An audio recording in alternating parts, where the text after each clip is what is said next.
আল্লাহ তাআলার জন্য সকল প্রশংসা, যে মহান মালিক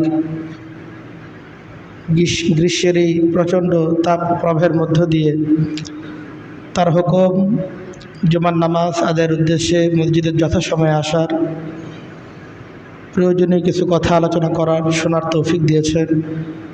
আল্লাহ তাআলার শুকরিয়া আদায় করি, আলহামদুলিল্লাহ। অসংখ্য গণিত দুরুদ সালাম বর্ষিত হোক আকায়ে নামদার তাজদের মদিনা মুহাম্মদুর রাসূলুল্লাহ সাল্লাল্লাহু আলাইহি ওয়াসাল্লামের প্রতি।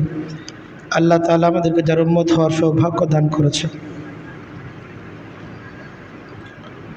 মুহতারাম হাজিরিন, দুনিয়াতে চলতে গিয়ে আমাদের এই দেহ অনেক সময় অনেক রকম রোগে আক্রান্ত হয়। দেহের যেমন কিছু রোগ আছে, ঠিক এমনি আত্মারও কিছু রোগ আছে,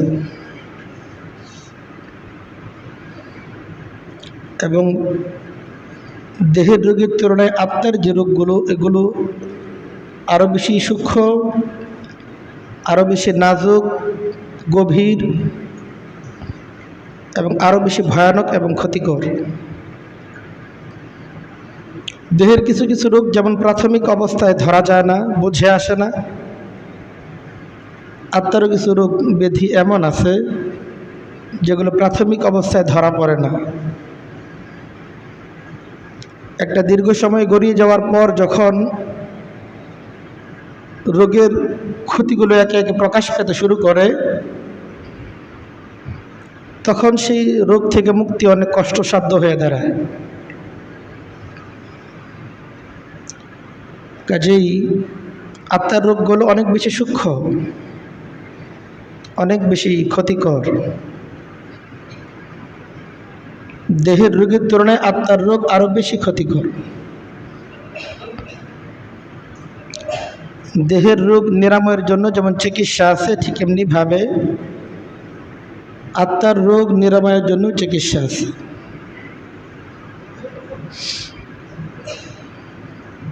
বাকি দেহের যে রোগগুলো আছে, এগুলোর ক্ষতি দুনিয়া পর্যন্ত সীমাবদ্ধ। আখিরাতের মুক্তি, আখিরাতের নাজাতের সাথে দেহের রোগের কোনো সম্পর্ক নাই। এমন না যে লোকটা দুনিয়াতে ক্যান্সার হয়ে মারা গেছিল, কাজে আখিরাতে তার ঠিকানা জাহান্নাম, এমন কোনো কিছু না। দুনিয়াতে একজন ব্যক্তি সুস্থ না অসুস্থ, দৈহিকভাবে রোগী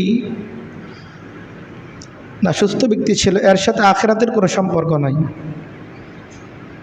কিন্তু দুনিয়াতে যদি একজন ব্যক্তি আত্মার রোগে আক্রান্ত থাকে আর সেই রোগ নিয়ে সে আখিরাতের মঞ্জিলে উপস্থিত হয়, আখিরাতে তার জন্য কিন্তু মুক্তি নাই।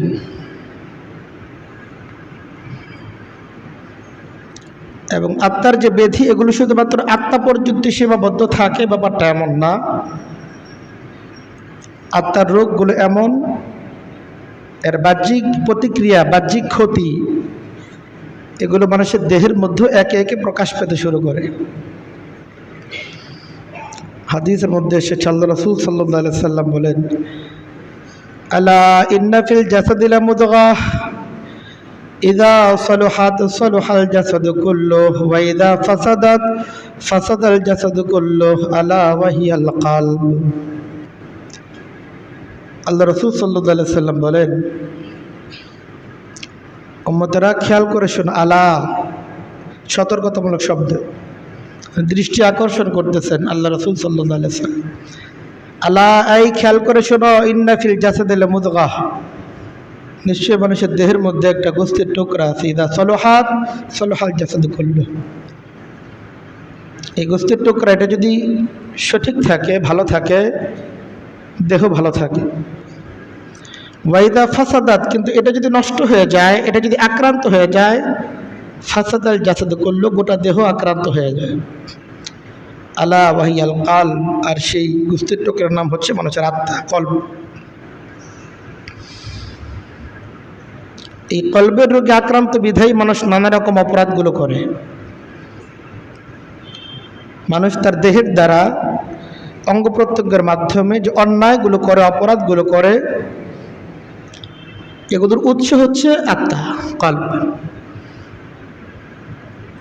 কল্বের মধ্যে এগুলো উদয় হয় বলেই সে এগুলো করে। হাতের শক্তি নাই তো সে একটা অপরাধ করতে পারে একা একা। মন যদি না চায় হাত কিছু করতে পারবে? নিয়ন্ত্রণটা মন থেকে, কল্ব থেকে। কাজে আত্মার যে রোগগুলো, এগুলোর প্রভাব শুধুমাত্র আত্মা পর্যন্ত সীমাবদ্ধ থাকে এমন না, দেহের মধ্যেও এর আসরগুলো, এর ক্রিয়াগুলো, প্রতিক্রিয়াগুলো প্রকাশ পেতে থাকে। এবং আত্মার রোগের ক্ষতি শুধুমাত্র দুনিয়া পর্যন্ত সীমাবদ্ধ না, এবং আখিরাতে মুক্তির জন্য আত্মার রোগ থেকে মুক্তি লাভ করা চাই। আত্মার রোগে কেউ যদি আক্রান্ত থাকে আর সেই রোগ নিয়ে সে হাসরের ময়দানে উপস্থিত হয়, হাসরের ময়দানে তার জন্য কিন্তু মুক্তির ফয়সালা হবে না। আল্লাহ তাআলা পবিত্র কোরআন কারীমের মধ্যে বলেন, ইয়াউমা লা ইয়ানফাউ মালুন ওয়ালা বানুন ইল্লা মান আতাল্লাহা বিকলবিন সালিম। আল্লাহ বলেন, একটা দিন এমন আসবে, লা ইয়ানফাউ মালুন ওয়ালা বানুন, যেদিন মানুষের ধন সম্পদ, তার সন্তান সন্ততি, পরিবার পরিজন, এগুলো তার কোনো উপকারে আসবে না। উপকারে আসবে কি? ইল্লা মান আতাল্লাহা বিকলবিন সালিম, যে ব্যক্তি সুস্থ আত্মা নিয়ে, একটা রোগ মুক্ত আত্মা নিয়ে, কলব নিয়ে আল্লাহ তাআলার কাছে উপস্থিত হবে। এই সুস্থ আত্মা, এই রোগ মুক্ত আত্মা, কলব, এটাই একমাত্র তার জন্য উপকারী হবে, এবং এটাই একমাত্র হাসরের ময়দানে তার জন্য মুক্তির ফয়সালা আনতে পারবে।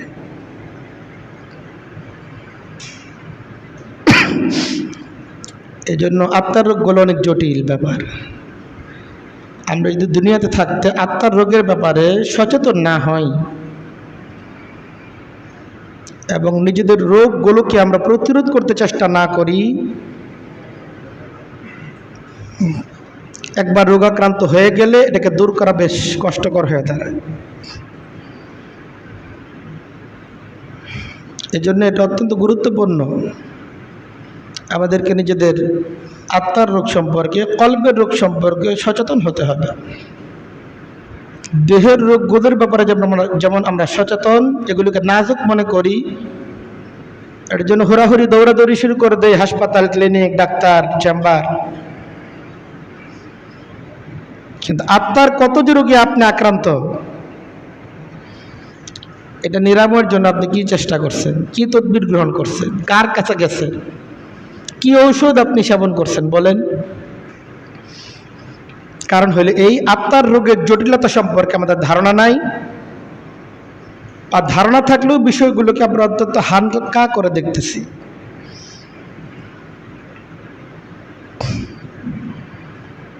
এই জন্য পবিত্র কোরআন কারীমের মাঝে আল্লাহ তাআলা এবং নবী করিম সাল্লাল্লাহু আলাইহি ওয়াসাল্লাম হাদিসের মাঝে বারবার আমাদেরকে দেহের রোগের চেয়ে আত্মার রোগের ব্যাপারে আমাদের বেশি দৃষ্টি আকর্ষণ করেছেন। আত্মার কিছু রোগের কমন কিছু রোগ আছে, এগুলো সম্পর্কে আমরা জানি, এটা আত্মার রোগ, সবাই জানে এটা কিন্তু আত্মার রোগ। অহংকার, আমিত্ব, লোভ, হিংসা, বিদ্বেষ, এ জাতীয় বেশ কিছু অপরাধ আছে, এমন অপরাধ, এগুলোর উৎস হলো আত্মা। এগুলো মনের রোগ, আত্মার ব্যাধি। কিছু কিছু নাফরমানির কাজ আছে এমন, কিছু অপরাধের কাজ আছে এমন, আমরা জানি যে এগুলোর উৎস হচ্ছে আত্মা। এই সমস্ত গুনাহের কারণে মানুষের আত্মা আক্রান্ত হয়, এটা আমরা জানি। কিছু কিছু গুনাহ এমন আছে, এই সমস্ত কবিরা গুনাহ যেগুলো, সবগুলোই এমন।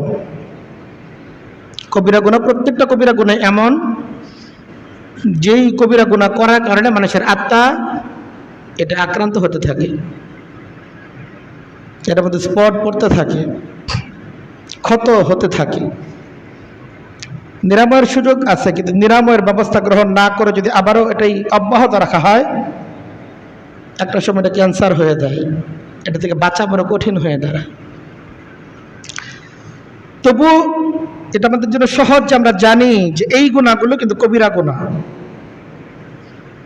এই রোগগুলো হলো আত্মার রোগ, এটা আমরা জানি, যার ফলে এটা থেকে বাঁচা আমাদের জন্য সহজ। কিন্তু স্পর্শকাতর এবং নাজুক হচ্ছে সেই বিষয়গুলো, এমন কিছু কাজ আছে যে কাজগুলো আমাদের জন্য বৈধ, সর্বোচ্চ ক্ষেত্রে, বিশেষ কিছু ক্ষেত্রে ভুল হয়ে দাঁড়ায়, কবিরা গুনাহ হয় না। কিন্তু এই বিষয়গুলো এমন যেগুলো আত্মার রোগ প্রতিরোধ ক্ষমতাকে দুর্বল করে দেয়। একটা হচ্ছে রোগ, আর কিছু কিছু অপরাধ এমন আছে, অপরাধ না যেটা বাহ্যিকভাবে অপরাধ না, সেটি স্বাভাবিক একটা কাজ, বৈধ একটা কাজ, কিন্তু সেই কাজগুলো কখনো কখনো এমন পর্যায়ে এসে দাঁড়ায় যে এগুলো আত্মার যে রোগ প্রতিরোধ ক্ষমতা, এই প্রতিরোধ ক্ষমতাকে দুর্বল করে দেয়, যার ফলে নফস, শয়তান এবং যা যা জিনিস আত্মাকে আক্রান্ত করতে পারে সেগুলো খুব সহজেই তাকে আক্রান্ত করতে পারে, কারণ এত রোগ প্রতিরোধ ক্ষমতা দুর্বল হয়ে গেছে। করোনাকালীন সময় আমরা এই বিষয়ে সচেতন ছিলাম যে অনেক খাবার টাবার ইত্যাদি কি কি জিনিস আমাদের রোগ প্রতিরোধ ক্ষমতাকে দুর্বল করে দেয়, কি কি কাজ, কি কি খাবার আমাদের রোগ প্রতিরোধ ক্ষমতাকে আর বৃদ্ধি করে, এ ব্যাপারে আমরা সচেতন ছিলাম। দেহের রোগ প্রতিরোধ ক্ষমতাকে যেমন কিছু কিছু জিনিস এত দুর্বল করে দেয়, কিছু কিছু জিনিস এত বৃদ্ধি করে, আত্মার ক্ষেত্রেও ব্যাপারটা এমন, কিছু কিছু কাজ এমন আছে এটা আত্মার রোগ প্রতিরোধ ক্ষমতাকে দুর্বল করে দেয়। ফলে শয়তান চাইলেই তাকে এখন আক্রান্ত করতে পারে, নফস চাইলেই তাকে আক্রান্ত করতে পারে, এই পরিবেশ, এই দুনিয়া, এগুলো চাইলেই তাকে আক্রান্ত করতে পারে, কারণ সে এখন দুর্বল হয়ে গেছে। ইমাম ইবনুল কাইয়িম আল জাওজি রহমতুল্লাহ আলাইহি তার বিখ্যাত গ্রন্থ মাদারিজুস সালিকিনের মধ্যে এমন 5টা কাজের কথা বলছেন যে কাজগুলো করলে আত্মার রোগ প্রতিরোধ ক্ষমতা দুর্বল হয়ে যায়। এই কাজগুলো মৌলিকভাবে বৈধ, যার ফলে কেউ এটা নিয়ে চিন্তাই করে না, পেরেশানি হয় না, কিন্তু রোগ প্রতিরোধ ক্ষমতাকে যেগুলো দুর্বল করে দেখতে হঠাৎ করে হয়ে যায় না, একদিনের ব্যবধানে সবকিছু ঘটে যায় এমন না। একটা খাবার খেলে তাৎক্ষণিক যে আপনার রোগ প্রতিরোধ ক্ষমতা অনেক বেড়ে যাবে তাও না, একটা খাবার খাওয়ার সাথে সাথে আপনার রোগ প্রতিরোধ ক্ষমতা দুর্বল হয়ে যাবে ব্যাপারটা তাও না। আপনার বিষয়গুলো এমনই আসলে, এই কাজগুলো করলে যে হঠাৎ করেই আপনার রোগ প্রতিরোধ ক্ষমতা দুর্বল হয়ে যাবে ব্যাপারটা এমন না, কিন্তু এগুলো যখন আপনি কন্টিনিউ করতেই থাকবেন এবং এগুলোর যে মাত্রা আছে সেই মাত্রাকে আপনি ছাড়িয়ে যাবেন, যে সীমা আছে সেই সীমাকে আপনি অতিক্রম করবেন, তখন আপনার রোগ প্রতিরোধ ক্ষমতা দুর্বল হয়ে যাবে, আত্মার রোগ প্রতিরোধ ক্ষমতা দুর্বল হয়ে যাবে। এই অবস্থায় এই লোককে আত্মার নানা রকম রোগে আক্রান্ত করা আমাদের যারা শত্রু আছে তাদের সকলের জন্য সহজ হয়ে যায়। ইমাম ইবনুল কাইয়িম আল জাওজি রহমতুল্লাহ আলাইহি তিনি তার মাদারিজুস সালিকিন গ্রন্থের মধ্যে এমন 5টা কাজের কথা উল্লেখ করছেন যেগুলো আত্মার রোগ প্রতিরোধ ক্ষমতাকে দুর্বল করে দেয়। এর মধ্যে প্রথম যে কাজটা, এর মধ্যে একটা কাজ হচ্ছে এই অতিরিক্ত পরিমাণ খাবার দাবার, অধিক পরিমাণে খাওয়া। আমরা জানি যে বেশি খাইলে অনেক সমস্যা। সমাজের যে সকল মানুষ অসুখ বিসুখে আক্রান্ত, এদের মধ্যে খুব কম লোকই এমন আছে হয়তো পাওয়াই জটিল হবে যে না খাওয়ার কারণে সে আক্রান্ত হয়ে গেছে বা কম খাওয়ার কারণে আক্রান্ত হয়েছে, এমন নাই। কিন্তু এর বড় একটা অংশ এমন যে নানা রকম উল্টাপাল্টা খাবারের কারণেই তার আক্রান্ত হয়েছে। খাবার তো আল্লাহ তাআলা আমাদের জন্য বৈধই করছেন, খাবার খাওয়া বৈধ না? খাবার খাওয়া আমাদের জন্য, খাবার আমাদের খেতেই হয়। খাবার খাওয়াটা আল্লাহ তাআলার কর্তৃক নির্দেশ আমাদের জন্য। আল্লাহ তাআলা তার নবীদেরকে পর্যন্ত খাবার খাওয়ার জন্য নির্দেশ করছেন। আল্লাহ তাআলা পবিত্র কোরআন কারীমের বিভিন্ন জায়গায় তার নবীদেরকে পর্যন্ত খাবারের নির্দেশ করছেন, কিন্তু পাশাপাশি আল্লাহ তাআলা আমাদেরকে খাবারের ব্যাপারে সচেতন হইতে বলছেন। আল্লাহ তাআলা পবিত্র কোরআন কারীমের মাঝে বলেন, ওয়া ইউহিল্লু আলাইহিমুত তাইয়্যিবাত ওয়া ইউহাররিমু আলাইহিমুল খাবাইস। দেখেন, যে খাবারগুলোকে আল্লাহ তাআলা অবৈধ করেছেন এগুলো তো খাওয়া হারাম, এগুলো তো খাওয়া যাবেই না। এগুলো আমাদের দেহের জন্য যেমন ক্ষতিকর, আমাদের আত্মার জন্য তেমনি ক্ষতিকর। দেহের ক্ষতিগুলো আমরা বুঝি, কিন্তু আত্মার ক্ষতিগুলো আমরা বুঝি না, যেহেতু আত্মার ব্যাপারে আমাদের কোনো ধারণা নাই, জ্ঞান নাই, এই কারণে।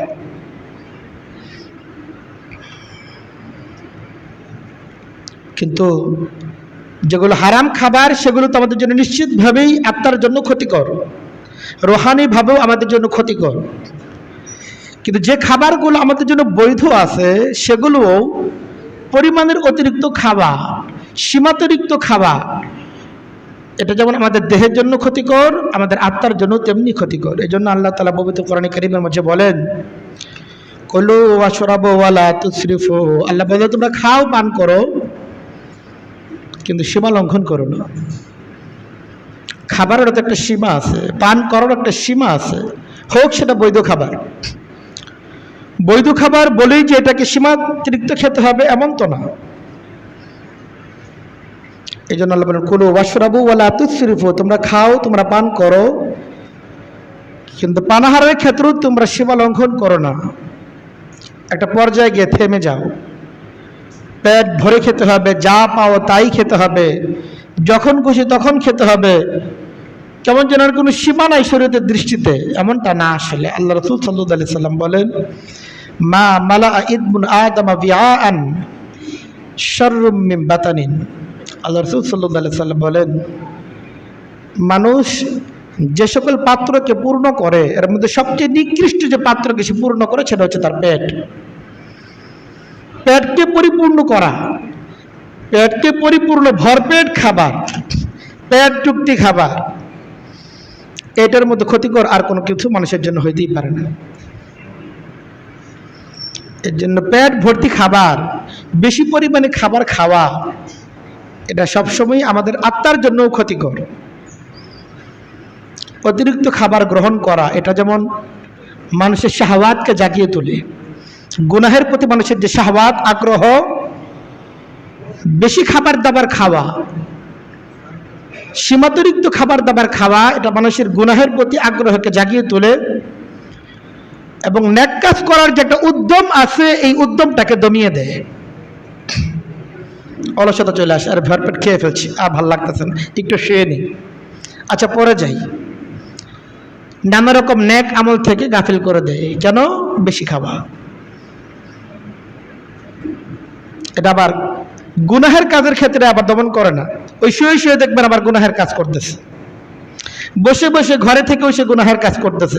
গুনাহের কাজের ক্ষেত্রে এটা কখনোই বাধা সৃষ্টি করে না, কিন্তু যখনই নেক কাজের প্রশ্ন আসবে দেখবেন এটা আপনাকে অলস করে দিতেছে, অলসতা তৈরি করবে। বেশি খেয়ে ফেলছি, এখন আর মসজিদে যাওয়া সম্ভব না, ঘরে পড়ে নিব। এই জন্য বেশি খাবার দাবার খাওয়া, এটা যেমন আমাদের দেহের জন্য ক্ষতিকর, তেমনি আমাদের আত্মার জন্য ক্ষতিকর। অতিরিক্ত খাবার গ্রহণ, এটা যেমন মানুষের গুনাহের প্রতি শাহওয়াতকে জাগিয়ে তোলে, ঠিক এমনিভাবে মানুষের নেক কাজের যে উদ্যম, নেক কাজের যে আগ্রহ, এটাকে নষ্ট করে দেয়। এটা মানুষের আত্মার রোগ প্রতিরোধ ক্ষমতাকে দুর্বল করে দেয়। অতিরিক্ত খাবার গ্রহণ মানুষের আত্মার রোগ প্রতিরোধ ক্ষমতাকে দুর্বল করে দেয়। যারা বেশি বেশি খায় এদেরকে ধোঁকা দেওয়া শয়তানের জন্য সহজ হয়ে যায়। এজন্য বৈধ খাবার খেতে শরীয়তের কোনো বাধা নেই, কিন্তু শরীয়তের সীমারেখা আছে। বৈধ খাবারকে আল্লাহ তাআলাই বৈধ করছেন, ইউহিল্লু লাকুমুত তাইয়্যিবাত, মানুষের উপকারী সকল খাবারকে আল্লাহ তার মানুষের জন্য বৈধ করছেন। কিন্তু নবী করিম সাল্লাল্লাহু আলাইহি সাল্লাম আমাদের জন্য একটা সীমার কথা বলে দিয়েছেন, এই সীমা পর্যন্ত এসে থেমে যাওয়া চাই। এজন্য অতিরিক্ত খাবার দাবার থেকে নিজেদেরকে হেফাজত করতে হবে, অন্যথায় এটা বললাম না, আপনি মনে করবেন খাইতে বেশি সমস্যা কি হয়, নাই তো কোনো সমস্যা।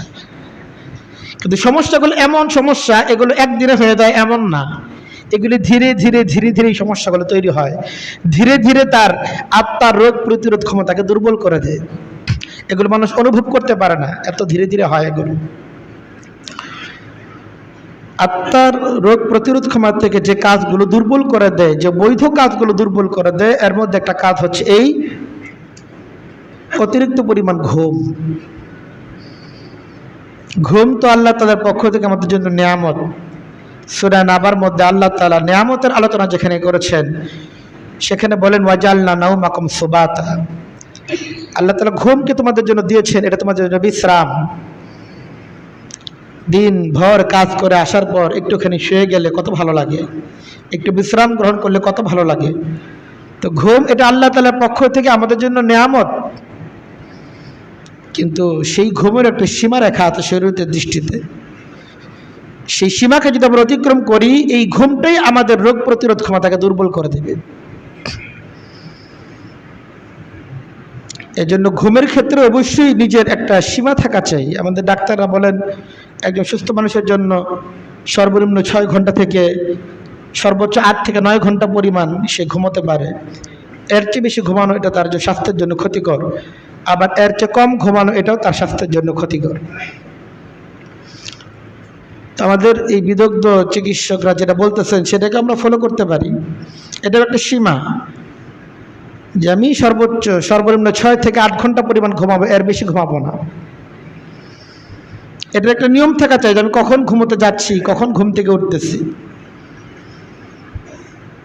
অতিরিক্ত ঘুম, অসময়ে ঘুম, এগুলি সবটাই মানুষের আত্মার জন্য ক্ষতিকর। হাদিসের মধ্যে এসেছে আল্লাহ রাসূল সাল্লাল্লাহু আলাইহি সাল্লাম কানা ইয়াকরাহুন নাওমা ক্বাবলাল ইশা ওয়াল হাদিসা বাদাহা, নবী করিম সাল্লাল্লাহু আলাইহি সাল্লাম এশার নামাজের আগে ঘুমানো এটাকে বেশ অপছন্দ করতেন, আবার এশার নামাজের পরে দীর্ঘ সময় রাত জাগা এটাকেও নবী করিম সাল্লাল্লাহু আলাইহি সাল্লাম বেশ অপছন্দ করতেন। কারণ এশার নামাজের পরপর যদি একজন ব্যক্তি ঘুমোতে যদি বিলম্ব করে তাহলে তাহাজ্জুদ তো দূরের কথা, তার ফজর নামাজ পর্যন্ত মিস হয়ে যাবে। এজন্য ঘুমের ক্ষেত্রে সতর্ক হওয়া চাই। যে সকল ব্যক্তিরা পরিমিত পরিমাণ ঘুমান বা তুলনামূলক অন্যদের তুলনায় কম ঘুমান, নিজেকে নিয়ন্ত্রণ করতে পারেন ঘুমটাকে, আল্লাহ তাআলা পবিত্র কোরআনে কারীমের মধ্যে তাদের প্রশংসা করছেন। আল্লাহ বলেন কানু কালিলাম মিনাল লাইলি মা ইয়াহজাউন, আল্লাহ তাআলা সাহাবায়ে প্রশংসা করেছেন এরা খুব অল্প সময় ঘুমায়, সারা রাত ঘুমিয়ে কাটিয়ে দেয়, এমনকি সকাল হয়ে যায়, ফজর সহ মিস হয়ে যায়, ব্যাপারটা এমন হয় না। কিন্তু আমাদের যে ঘুমের অবস্থা, কি পরিমাণ আমরা ঘুমাইতেছি, বা যারা কম ঘুমায়ও এই ঘুমগুলোর কোনো শুরু এবং শেষের জন্য কোনো নিয়ম কানুন নাই, কোন সময় শুরু করবে কোন সময় শেষ করবে এই ব্যাপারে শরীয়তের পক্ষ থেকে যে নির্দেশনা আছে এই নির্দেশনার ব্যাপারে তাদের কোনো যত্ন নাই। যার ফলে এশার নামাজের পরে না ঘুমানোর কারণে এবং এটাকে বদভ্যাসে পরিণত করার কারণে ধীরে ধীরে ফজরের নামাজ তার মিস হইতেছে, দিনের পর দিন ফজর তার কাজা হইতেছে। এটা কেন হইতেছে? অতিরিক্ত ঘুম এটা আত্মাকে দুর্বল করে ফেলেছে, আত্মার রোগ প্রতিরোধ ক্ষমতা দুর্বল হয়ে গেছে। এখন শয়তান ইচ্ছা করলেই তাকে ঘুম পাড়িয়ে রাখতে পারে, আরে আর একটু ঘুমা, এখনো দেরি আছে। এই যে অতিরিক্ত ঘুমের এই যে বদভ্যাস, এটা আমাদেরকে পরিহার করতে হবে। বিশেষ করে ফজর নামাজ কাজা করে যে ঘুম মানুষ ঘুমায়, এটা জীবনের বরকতগুলোকে নষ্ট করে দেয়।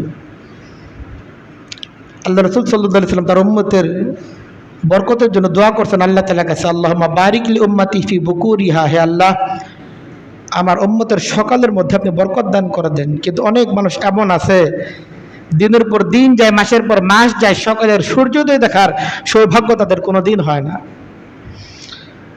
ফজরের সালাতে অংশগ্রহণ করার সুযোগ তার কোনো দিন হয় না। রাত ভর নানা রকম অপরাধ, যে অপরাধগুলো তাকে ঘুমোতে দেয় না। এমন না যে সবাই রাত্রেবেলা অনেক কাজ থাকে, অনেক ব্যস্ততার কারণে ঘুমাইতে পারে না, এমন না। কিন্তু নানা রকম অপরাধ একটা সময় তাকে ঘুমোতে দেয় নাই। এখন ঘুমোতে চাইলেও অনেকে ঘুমাতে পারে না। একটা সময় ছিল ঘুমাতে চাইলেই ঘুমানো যাইতো, এটাকে নিয়ন্ত্রণ করা যাইতো। কিন্তু যখন নিয়ন্ত্রণ করা যেত সেই সময় এটাকে নিয়ন্ত্রণ করা হয় নাই। এখন নানা রকম কৌশল অবলম্বন করেও এখন আর রাতে ঘুমানো যায় না। এটা খুবই দুঃখজনক যে ঘুমের কারণে আমরা ফজরের সালাতে অংশগ্রহণ করতে পারি না। ফজরের সালাতে অংশগ্রহণকারী আর ফজরের সালাতে অংশগ্রহণ যে করতে পারে না, এই দুইজন কখনই এক হইতে পারে না। আপনি ফজরের সালাত অংশগ্রহণ করে দেখেন, এরপরে আপনি নিজেকে আয়নার সামনে দাঁড়িয়ে দেখেন আপনার চেহারা কেমন হয়। আয়নায় নিজের চেহারাটা দেখার চেষ্টা করেন। এই চেহারা একজন মুমিনের চেহারা হইতে পারে না। যেই চেহারা ওয়ালা নামাজ আদায় করে না ফজরের, এটাকে একজন মুমিনের চেহারা এমন হয়? ভাবেন এটা। যে সকল ভাইয়ারা ফজরের সালাত আদায় করেন না, আয়নায় নিজের চেহারা একবার তাকায় দেখেন আপনার চেহারা কেমন দেখা যায়। এটা মুমিনের চেহারা হয় না। ইচ্ছাকৃতভাবে একজন ব্যক্তি অবলীলায় ফজরের নামাজ ত্যাগ করতেছে, দেখে একজন মুমিনের জন্য শোভা পায়?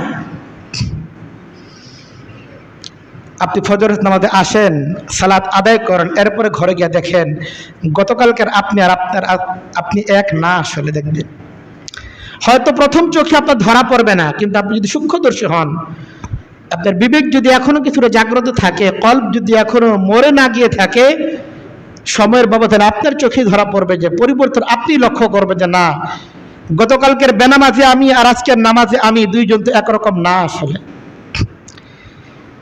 অতিরিক্ত ঘুমগুলো, অসময়ে ঘুমগুলো, যেই ঘুমগুলো শরীয়ত সমর্থন করে না, যে সময়ের ঘুমকে শরীয়ত সমর্থন করে না, এই জাতীয় ঘুম মানুষের আত্মার পাওয়ারটাকে দুর্বল করে দেয়, আত্মার রোগ প্রতিরোধ ক্ষমতাকে দুর্বল করে দেয়। এই জন্য ফজরের সালাতে যারা অংশগ্রহণ করে না, দেখবেন আরো নানা রকম অপরাধে সে জড়িত হইতেছে। অতিরিক্ত ঘুম এটা অলস ব্যক্তির আলামত। আপনি ফজরের সালাতে অংশগ্রহণ করে চ্যালেঞ্জ গ্রহণ করতে পারেন না, তো আপনি দুনিয়ার কি পরিবর্তন আনতে পারবেন বলেন? আপনার দ্বারা একটা সফল ব্যক্তি হওয়া, দুনিয়ার চ্যালেঞ্জকে গ্রহণ করা কিভাবে সম্ভব হবে? আপনি তো ফজরের সালাতে অংশগ্রহণ করার চ্যালেঞ্জটাই নিজের জন্য গ্রহণ করতে পারেন না। মনে করেন কেমনে সম্ভব হতো এত ছোট রাত? অথচ এই মসজিদে অনেক মুসল্লি এমন আছেন কোনোদিন তাদের ফজরের সালাত মিস হয় না। ফজরের সালাত আদায় করবে না তারা, এটা তারা ভাবতেই পারে না।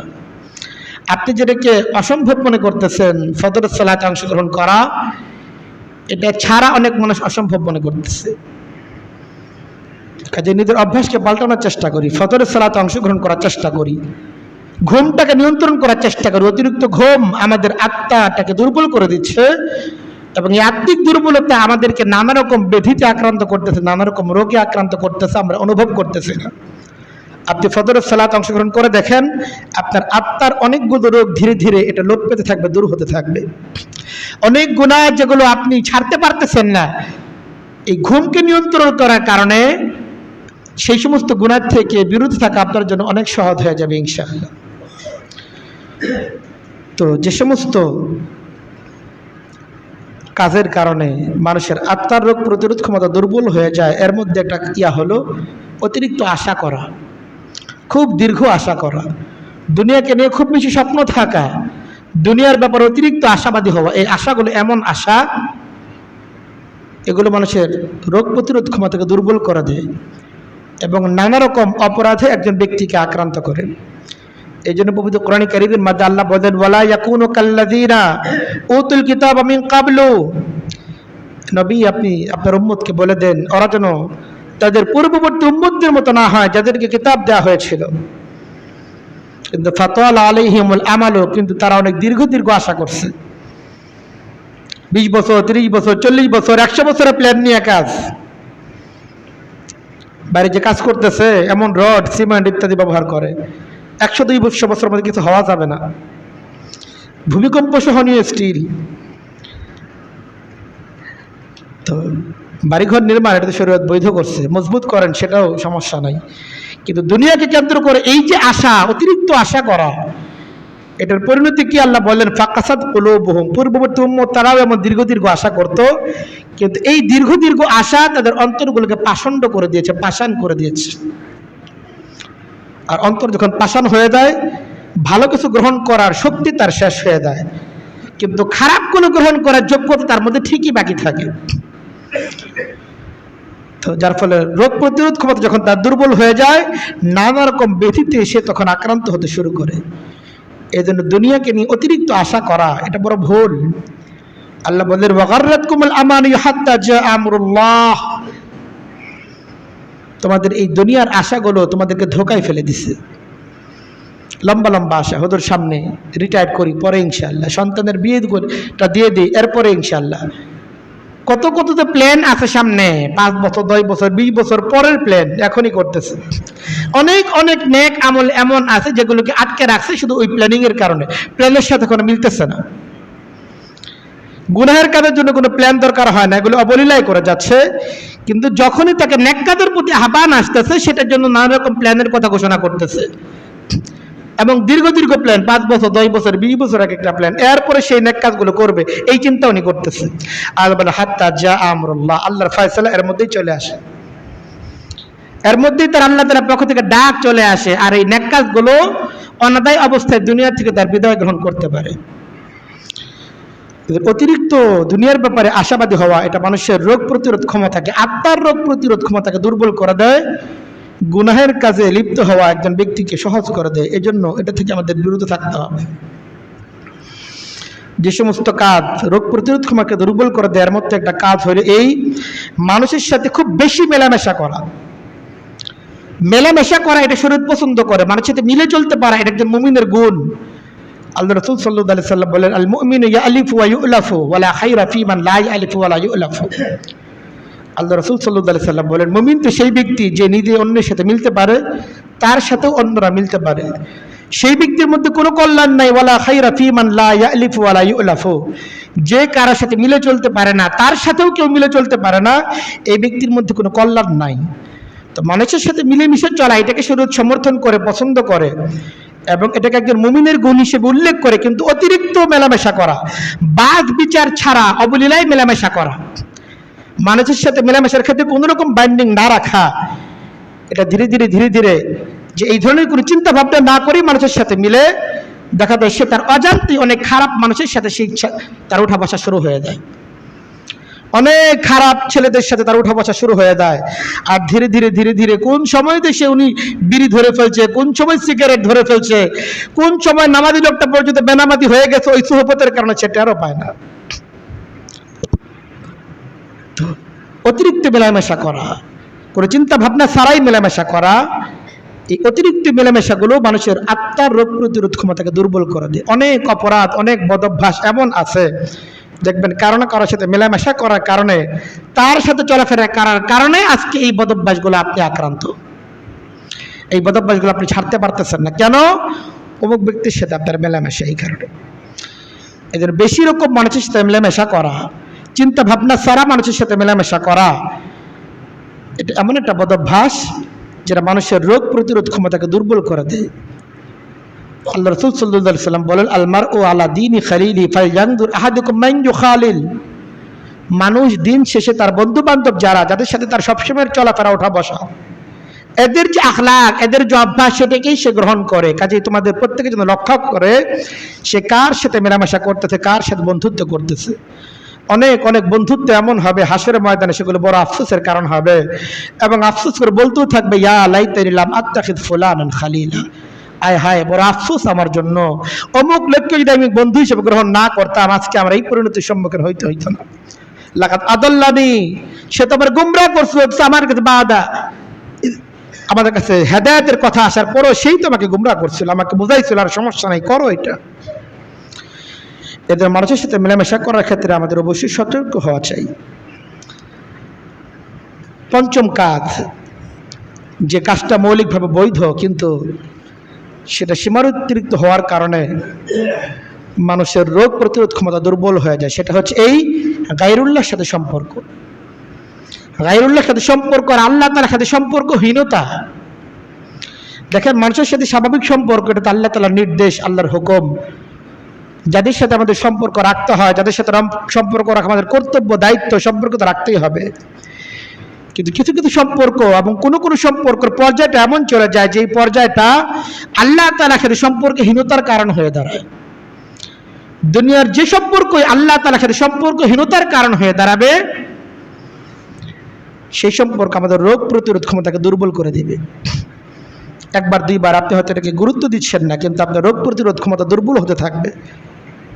মানুষের সাথে আপনার সম্পর্ক যত বেশি হবে, গায়রুল্লাহর সাথে সম্পর্ক যত বেশি হবে, আল্লাহ তাআলা থেকে মানুষ তত বেশি দূরত্ব করতে থাকে। এজন্য সম্পর্ক অবশ্যই আল্লাহ তাআলার সাথে হওয়া চাই। মানুষের সাথে যে সম্পর্ক সেটা আল্লাহ তাআলার জন্যই হওয়া চাই।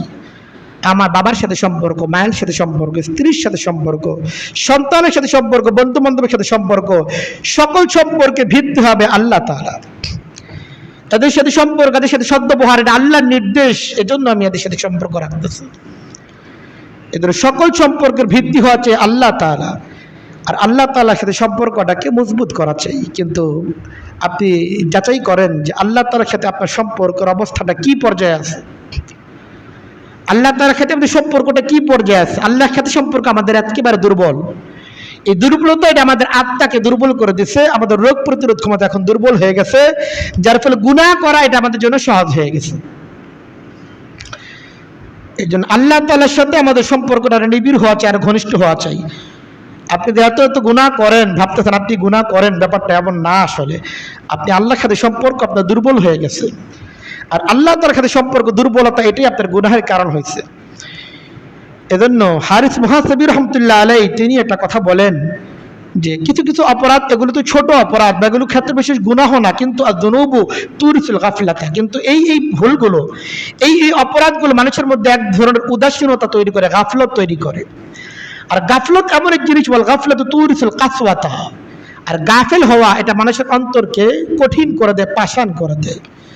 আর এই কাসওয়াত অন্তরে কঠিন হয়ে যাওয়া, কাসওয়াতু তুরসুল বুদ আনিল্লাহ, আর অন্তর পাষণ্ড হওয়া এটা আল্লাহ তাআলা থেকে দূরত্বের কারণ হয়ে দাঁড়ায়। ওয়াল বুদ আনিল্লাহ তুরসুন নার, ইউরিসুন নার, আর আল্লাহ তাআলার সাথে দূরত্ব এটা নানা রকম গুনাহের উপকরণ মানুষের মধ্যে সৃষ্টি করে দেয়। এই জন্য হঠাৎ করে এই জাতীয় জিনিসগুলো আপনি গুনাহে লিপ্ত করে দিচ্ছে এমন না, অনেকগুলো ধাপ অতিক্রম করার পরে একজন ব্যক্তি গুনাহের কাজে লিপ্ত হয়ে যায়। এজন্য এই যে ঘুমানো, খাওয়া দাওয়া, এরপরে মেলামেশা করা, মানুষের সাথে সম্পর্ক থাকা, গায়রুল্লাহর সাথে সম্পর্ক থাকা, দুনিয়ার ব্যাপারে টুকটাক আশাবাদী হওয়া, এগুলো সবকিছু শরীয়তের দৃষ্টিতে বৈধ। কিন্তু এগুলো যখন তার সীমা অতিক্রম করে তখন মানুষের অন্তরগুলো দুর্বল হয়ে যায়, এটা রোগ প্রতিরোধ ক্ষমতা দুর্বল হয়ে যায়। আর রোগ প্রতিরোধ ক্ষমতা যখন দুর্বল হয়ে যায় তখন মানুষ নানা রকম গুনাহের কাজে লিপ্ত হতে থাকে। এজন্য আমাদেরকে অবশ্যই আল্লাহমুখী হতে হবে। হাদিসের মধ্যে এসেছে, আল্লাহ রাসূল সাল্লাল্লাহু আলাইহি সাল্লাম বলেন, আল্লাহ তাআলা বলেছেন, ইদা আকবাল ইলাইয়া আবদি তালাক্কাইতুহু মিন বাঈদিন, আমার নাফরমান বান্দা, দেখেন আপনি যখন কারো অবাধ্য হন, অবাধ্য হওয়ার পর যখন তার সাথে সাক্ষাৎ করতে যান তখন কি হয়, কত রকম অভিমানের শিকার হইতে হয়, কত রকম নারাজের শিকার হইতে হয়। এমনকি আপনি অপরাধ করার পরে যদি ঘরেও ফেরেন, দেখবেন আপনার দরজা খুলতেছে না, দেরিতে খুলতেছে, বা দরজা খুললেও আপনাকে কেউ স্বাগত জানাচ্ছে না, দরজা খুলে আবার চলে যাচ্ছে, আপনাকে কেউ রিসিভ করতেছে না। কিন্তু একজন নাফরমান বান্দাও যখন আল্লাহ তাআলার কাছে আসে, শত শত গুনাহ, বছরের পর বছর গুনাহ করেও যখন একজন বান্দা যখন আল্লাহর কাছে আসে, আল্লাহ বলে তালাক্কাইতুহু মিন বাঈদিন, আমি অনেক দূর থেকে আমার বান্দাকে অভ্যর্থনা জানাতে থাকি। নাফরমান বান্দা গুনাহ করে আসছে, এই বান্দা যখন আল্লাহ তাআলার কাছে ফিরতেছে, আল্লাহ বলেন তালাক্কাইতুহু মিন বাঈদ, আমি অনেক দূর থেকে আমার এই বান্দাকে অভ্যর্থনা জানাইতে থাকি। ওয়াইদা তাকাররাবা ইলাইয়া আবদি শিবরান, আমার বান্দা যখন আমার কাছে এক বিঘত পরিমাণ অগ্রসর হয়, আল্লাহ বলেন তাকাররাবতু ইলাইহি যিরান, আমি এক হাত তার দিকে অগ্রসর হই। বান্দা হেঁটে হেঁটে আমার দিকে অগ্রসর হয়, আমি দৌড়ে দৌড়ে আমি তার দিকে অগ্রসর হই। আমাদের আল্লাহ তাআলা কত মেহেরবান, কত দয়ালু আমাদের জন্য। দেখেন আজকে যদি এই জামার মধ্যে ময়লা ভরে, নাপাকি ভরে, এক বালতি পানি লাগবে এই জামাটাকে ধোয়ার জন্য, তাই তো লাগে আমাদের। কাপড়ের ময়লা যত বেশি হয় তত বেশি পানির দরকার হয়। কিন্তু আল্লাহ তাআলা এত মেহেরবান, একজন বান্দা 30 বছর, 40 বছর, 50 বছর, 60 বছর, 70 বছর গুনাহ করে, এরপরে যদি আল্লাহ তাআলার কাছে আসে আর এক ফোঁটা চোখের পানি ফেলে, আল্লাহ এক ফোঁটা চোখের পানির মাধ্যমে তার 60, 70, 80 বছর গুনাহগুলোকে আল্লাহ ধুয়ে মুছে সাফ করে দেন। এরপরও যদি আমরা যদি আল্লাহর কাছে না ফিরি, এত মেহেরবান মাওলার কাছে না ফিরি, আল্লাহ বলেন ইয়া আইয়ুহাল ইনসান মা গাররাকা বিরাব্বিকাল কারীম, এত দয়ালু মাওলা, এত মমতাময় মাওলাকে রেখে কোন জিনিস তোমাকে ধোঁকার মধ্যে ফেললো। আসলে দুনিয়া আমাদেরকে ধোঁকার মধ্যে ফেলে দিয়েছে, যার ফলে আত্মার ব্যাপারে আমাদের কোনো খোঁজ খবর নাই। আমাদের আত্মাগুলো ধীরে ধীরে দুর্বল হয়ে যাচ্ছে, আর রোগ প্রতিরোধ ক্ষমতা দুর্বল হয়ে গেছে, নানা রকম রোগে আমরা আক্রান্ত হইতেছি, আত্মার নানা ব্যাধিতে আমরা আক্রান্ত হইতেছি। এদের আত্মার ব্যাধির ব্যাপারে আমরা সচেতন হব, এবং যে কাজগুলো আত্মার রোগ প্রতিরোধ ক্ষমতাকে দুর্বল করে দেয় সেগুলির ব্যাপারে আমরা সচেতন হব। আল্লাহ তাআলা আমাদের সকলকে কবুল করেন। ওয়া আখিরু দাওয়ানা আলহামদুলিল্লাহি রাব্বিল আলামিন।